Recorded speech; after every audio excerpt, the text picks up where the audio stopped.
Hello everyone, welcome. You are at Cricut 101. You're in the Cricut Craft Room. I'm Anna Rose, and today we're going to teach you how to make a very simple infusible ink project. This is one of a series that we're calling Cricut 101.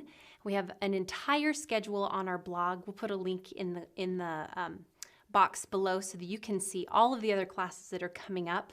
But we're super excited for this series because we want to make sure that if you're brand new to Cricut, you're learning how to do things in a very easy and simple manner. So during this series, we usually start with an introduction, then we go to a pre-recorded video where I'm going to narrate over the top of someone else making a project, and then we'll come back to the beginning to you and me, and I'll answer any questions that came up during the video. So thank you for joining us. Again, this is Cricut 101, and we're going to make an infusible ink pillow today. So let's hop into the pre-recorded video, and then make sure to join me at the end for any questions that you may have. Start asking them now in the live chat, and we'll be back and I'll answer them. So I'm going to go to the pre-recorded video right now.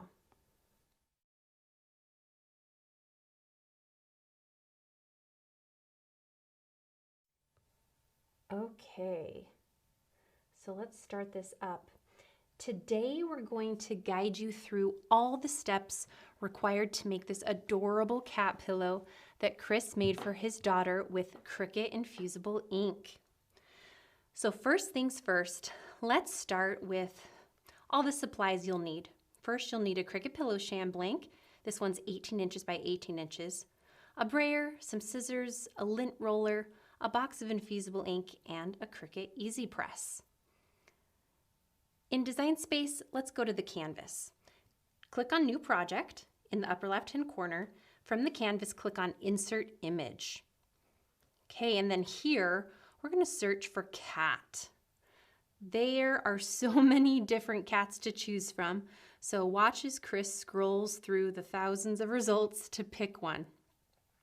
There's lots of different kinds. Look for a shape that doesn't have too many cutouts. That'll be perfect for a newbie. So there he found one, and now he's going to click Insert Image.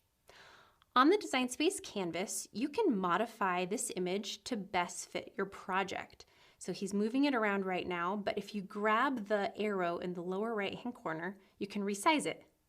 So he's making sure it's perfect for the front of his pillow. Okay, and then you can also visualize the color of the project. So he's going to click out of the image, and then click the images again, go to the top, next to line type, and select blue. This is just for visualization. Then he's going to click Make It. This takes you to the Prepare screen. The image will always default to the upper left-hand corner, but notice he's going to click Mirror, so he mirrors his image, and click Continue. On this screen, your machine's going to connect, and then the first thing you need to do is set your base material, or what you're going to cut. We're cutting infusible ink. Okay, and then it's telling us we need to load tools and materials. So it's telling us we need the fine point blade, and that comes with all of our machines, comes standard with our machines, so you should have it. Okay, let's prep the mat first. So he's going to take out his butcher paper from his box, set that aside, and then you'll see his infusible ink sheet. Notice that there's color on one side and a grid on the other side. He's going to remove his liner from his mat to expose the sticky surface. And then he's going to lay his piece of infusible ink with the color side facing him. Oh yeah, make sure you clean off your mat so that there's no lint or anything left behind from a previous project. Okay, so see, he's lining up his infusible ink with the top of the mat, and he's putting the grid side to the grid of the mat so that the color is facing him. Smoothing it out. He's even using a brayer to get all of the bubbles out. This is just going to make sure that when the machine starts cutting, it doesn't run into any problems. Okay, he's making it nice and flat. Now that the mat is prepped, he's going to load it into his machine. So this is showing you what the cut screen looks like, but we're going to jump back and show you how to actually load the mat into your machine. Okay, so I'm going to pause this here for a second because I want to show you a little close-up. Do you see the guides on the left-hand side? He has put his mat underneath those guides and pressed it up against the roller bar before he presses the flashing arrow key. This is really important. Make sure you get your mat underneath those guides. Okay, let's play it and have him keep going. Okay, the machine is going to check and make sure that your tool is loaded. And then the C is going to flash. The flashing C is our go button. And once you press that, the machine will start cutting. This part is pretty mesmerizing. It's my favorite part. You could watch the machine cut for hours. But if you remember, the software screen that's actually showing right now on your computer is a time indicator. So as the machine is cutting, your computer is telling you how much time is left. Oh, look at that. You can see it's cutting out the whiskers. This is going to be such a fun project. I bet you Chris's little girl loves this pillow. Oh yeah, and look, there's the outline of the cat. Stop. Yeah, there it goes around. Fun. Okay, when it's done, you'll notice that the arrow is going to start flashing again. That indicates that it's ready for you to unload the mat. Press that button, and then the mat will be removed from the machine, and you can admire your finished cut. Okay, now let's go weed the image. So weeding is when you remove the excess material that you don't want transferred to your project. So first, Chris needs to remove this sheet from the mat. So he's going to turn the mat over, and notice he is pulling the mat away from the infusible ink sheet. Very carefully, he's rolling the mat away. This is going to be really nice for him because he wants to make sure his material is flat.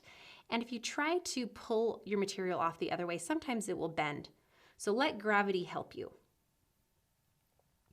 Okay, he's going to put his liner back onto his mat to keep it fresh. If you're just joining us, we are showing you how to make an infusible ink pillow. Let's keep going and see what Chris is going to be doing next. Okay, so you can see his cat, but he actually has a lot of extra infusible ink. So I would recommend you do this too. Trim around the cut design with a pair of scissors or a trimmer, because all that extra infusible ink you can use for another project. Okay, put that aside. Now start at the corner of your infusible ink sheet and carefully remove the sheet from the plastic backer. So he's using his fingers, and this is so perfect because infusible ink is thick as you're removing it from the backer, so you can easily grab it with your fingers. Okay, and he's going to slowly, carefully remove that because you don't want it to rip, but there you go, it goes around. It does kind of make a popping noise as you're removing it, but not all the time. Just make sure that you don't rip it because it is paper as you're removing the excess. So again, this process we call weeding, and it just means you're removing the excess material from your backer sheet because everything that's on this clear liner is what's going to transfer to your pillow. Okay, Chris is using a weeding tool right now to get into the little teeny tiny pieces. That's okay, but be careful when you use a weeding tool with infusible ink because if you scratch the surface, it will take ink off. So either use your fingers or be very, very careful for these inside pieces. Yep, he's grabbing it. Great job, Chris. And popping it out. This process of weeding is actually kind of therapeutic because it's fun to see your image come to life as you remove the pieces. Once all of the internal pieces are gone, you will see your final image. He has just the eye left, and then we'll move on to applying the image to your pillow cover. Okay, there it is. There's his finished cat. Looks great. Good job. He'll probably clean up his surface, and now let's go on to the next step. He's going to show you a really handy thing. We're first going to go to the heat guide that Cricut has made. It's an interactive tool. So we'll pull up our computer screen and we'll show you where to go.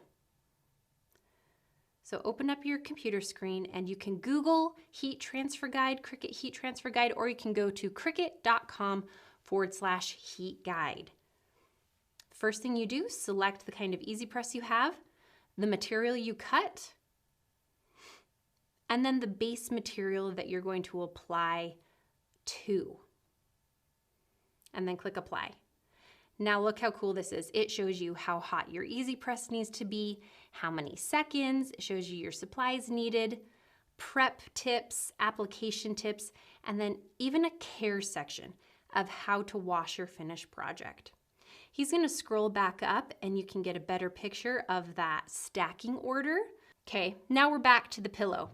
So he's already preheated, he's lint rolled his surface, and it looks like now he has his image and his butcher paper ready to go. So he's going to peel it back and show you. There's his cat, the cat that we just cut out.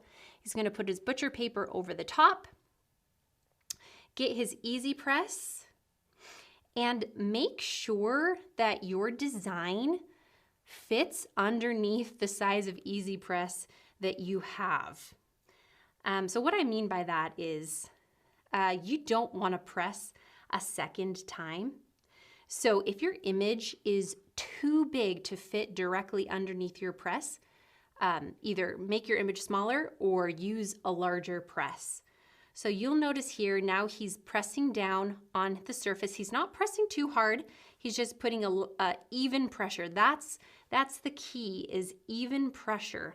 Because what's happening right now, because the ink is now at 385 degrees, it is dispersing onto your pillow. So you want to make sure that while that ink is transferring onto the pillow, that it transfers evenly. So you don't have to press super hard, but you want to make sure it's even pressure. Okay, yep, okay, it's about 11 seconds. That countdown on the easy press is so handy because it makes sure you never mess up. And it actually beeps when you're done. So now it's beeped for him. He's going to remove it. And then you can see he's kind of checking to make sure it's okay to touch. It is hot, right? It was just 385 degrees for a long period of time. So he's going to remove the butcher paper and he's probably going to check and make sure it's still not too hot yet. But you can kind of get a sneak peek that cat has now transferred to the pillow. Do you see the blue that's peeking out from underneath? But definitely be mindful because it is very hot. You don't want to burn yourself when you're removing that transfer sheet. But I'm so excited for the reveal because you can kind of see you can see the edges that the cat has really transferred beautifully. Okay, so also, you know, you can use tongs if you're not comfortable using your fingers to remove that piece. Oh, so beautiful. Look at the reveal. The finished pillow looks so cute with all Chris's daughter's other cat pillows. Great job, Chris. What a fun and easy project. Okay, let's go back. And what did you guys think of that project? Wasn't that fun and so simple? That could be definitely a beginner project. And as you get more and more comfortable with using infusible ink, you can try to do more than one color or you can try to do more than one image. But great job. Okay, let's check the questions and let's see if there's any good questions. Yes, there are going to be a ton of resources that we've talked about in this video in the description. So check there for everything that we've talked about. Good. I'm so glad you loved it, Louise. The butcher paper, so Sis Does Knit and More, she says, where do you get butcher paper? So inside the Infusible Ink box, you actually get 2 pieces of butcher paper. Well, you get a piece of butcher paper for every sheet of Infusible Ink. So if the box you purchased had 4 sheets of Infusible Ink, you'll have 4 pieces of butcher paper. And that butcher paper can be reused over and over again as long as you don't get ink on it. Okay? Butcher paper is not the same as baking paper, so use the butcher paper that comes in your box. Yes. Okay, what else? Let's see. Oh, wow. Hello. Yes, isn't it so fun? I'm so glad. Oh, you got your Cricut for your birthday in October and been using it every day? Good job. I want to use my Cricut every day. Okay, keep asking questions. Ask questions in the comments below and we'll continue to answer them. Thank you so much for joining us today. As you get more and more familiar with your Cricut machine and with the other products that we offer, you will be amazed at the kind of things that you get to make. Please come back and join us for our other 101 classes and subscribe to this YouTube channel and turn on notifications so that you will never miss a class like this. It was great to see you all. Have a fantastic day. Bye-bye.